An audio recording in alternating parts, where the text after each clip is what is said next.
Rondon foi quem praticamente também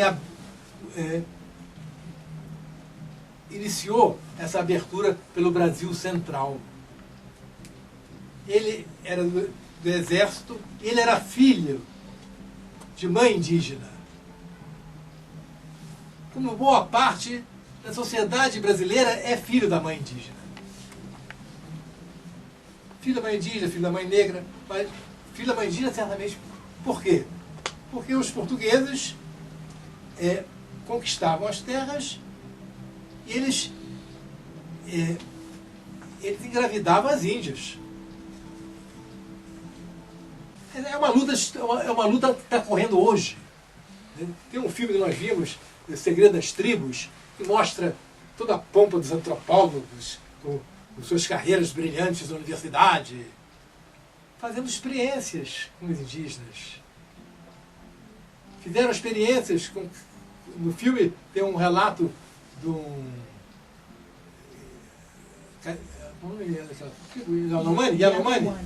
Yanomami, dizendo que esses antropólogos contribuíram para matar os indígenas, que fizeram experiência de tirar o sangue, de experiência com sarampo. O índio nunca teve sarampo. E aí o cara dizia, agora eu vi morrerem 5 da minha família. Está morrendo todo mundo. Atrelados a laboratórios multinacionais para testarem medicamentos. Porque testarem. O jardineiro fiel mostrou também como na África, né? Sim.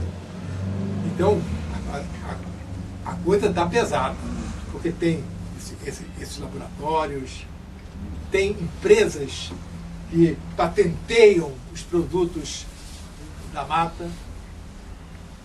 O cupuaçu é japonês, né? O cupuaçu tem um jeito, tá bom? É o cupuaçu. Tem alguma coisa. Os japoneses são os donos da patente do cupuaçu. Surreal isso. Mas eles já estão perguntando.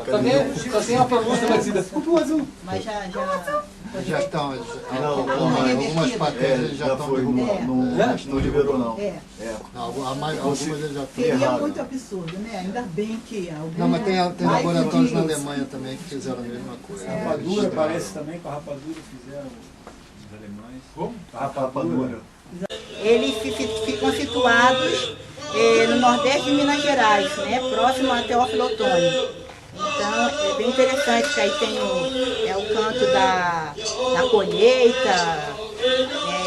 Isso aqui eles tinham se reunido num festival lá na Serra do Cipó. Então, as flautas, começaram com as flautas que abrem o ritual invocando os maré, os espíritos protetores. Apaixonadamente como Peri, virá que eu vi, tranquilo e infalível como Bruce Lee, virá que eu vi, Axé do Afoxé, filhos de Gandhi, virá. E aquilo que nesse momento se revelará aos povos surpreenderá a todos não por ser exótico, mas pelo fato de poder ter sempre estado oculto quando terá sido óbvio.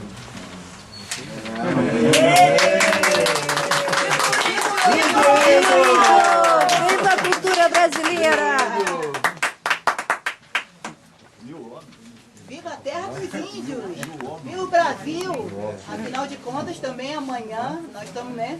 Tivemos na semana o dia do livro, né? Aí falando assim, só para lembrar assim, um merchandising de leve, falando, eu acho que isso também é o momento da gente reagir, né? E tem um livro muito interessante, escrito pelo Cristóvão Buarque, que é Reaja, que ele escreveu, ele disse que numa sentada só, depois que ele leu Indignai-vos, que foi escrito pelo Stefan Hessel, que morreu há coisa de um mês, que era foi companheiro do Edgar Morin, e que lutou, foi para campos de concentração, um guerreiro, um batalhador, e ele escreveu Indignai-vos, que foi o que deu origem, quer dizer, que foi como que o incentivador, né, o conscientizador do movimento dos indignados na Grécia, né, o Ocupe Nova York, chegou até um pouco em Friburgo, E aí tem o Reaja do Cristóvão Buarque, e ele pega várias questões, né, do Brasil e vem a questão indígena também. Então eu acho que mais que, né, a gente deve ter ficar cada vez mais aguçada a consciência e procurar reagir, né? Antes de nós confraternizarmos de outras maneiras também, eu queria lançar aqui uma proposta que eu, pelo menos, na qual pelo menos eu estou engajado, é de um estudo, né, de um conhecimento da realidade indígena, através de suas histórias, através de suas práticas, enfim. Eu, por exemplo, gosto muito das histórias indígenas e vou fazer uma pesquisa aprofundada. Eu conheço algumas que são realmente maravilhosas, histórias indígenas. Então, bem, né, essa riqueza, um pouquinho dessa riqueza toda. Aí sim.